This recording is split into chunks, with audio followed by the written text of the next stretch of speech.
যেহেতু হাল গৰু মই বহুত বছৰ বোৱা নাই, গতিকে মই হাল গৰু অকণমান বাবৰ কাৰণে চেষ্টা কৰিছোঁ। গতিকে আপুনি ভিডিঅ'টো দেখাই দিব, মই অকণমান হালখন বাম দেই। আজি হাল গৰু বাইছোঁ বহুত দিনৰ মূৰত। যা যা বাহিৰা এয়াই হ'ল আমাৰ খেতিয়কৰ হাল গৰু। গতিকে হালেৰে খেতি কৰা এটা আমেজেই বেলেগ। বহুত বছৰ আমি ল'ৰালি দিনতে আমাৰ দেউতাহঁতৰ লগত বাইছিলোঁ। গতিকে মনত পৰিছে ল'ৰালি দিনলৈ।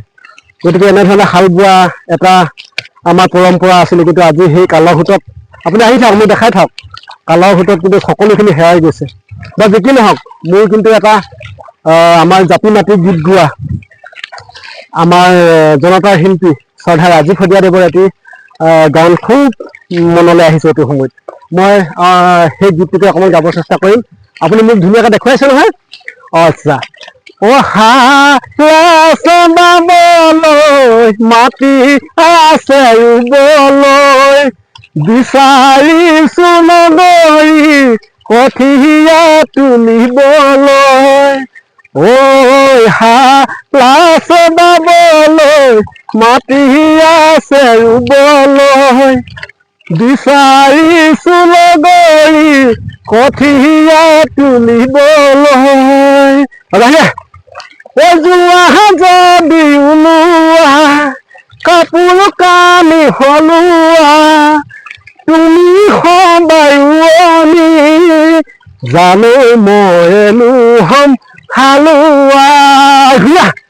তুমি সদায় ৰোৱনী, জানো মইনো হম হালোৱা।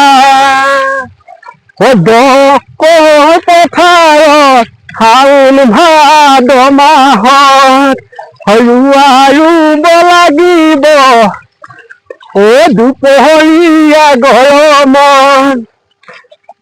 কঠীয়া মই বুলাই দিম, নালালে বাই দিম। তুমি মৰম যাচিলে, জানো মই তোমাক মৰম দিম। খুব ধুনীয়া লাগিছে হাল বাই। গতিকে আমাৰ শ্ৰদ্ধাৰ ৰাজীৱ শদিয়াদেৱৰ গীতটি গাই অকণমান অতীতক স্মৃতি হৈ আহিব বিচাৰিছোঁ। গতিকে পুনৰ মই আপোনালোকক লগ পাম। আজিলৈ মই এখেতৰ হালখন চমজাই দিছোঁ। গতিকে মই যদি এইবিলাক কৰি থাকোঁ, এখেতৰ হাল বোৱা হয়তো পলম হ'ব। ভাল লাগিলে।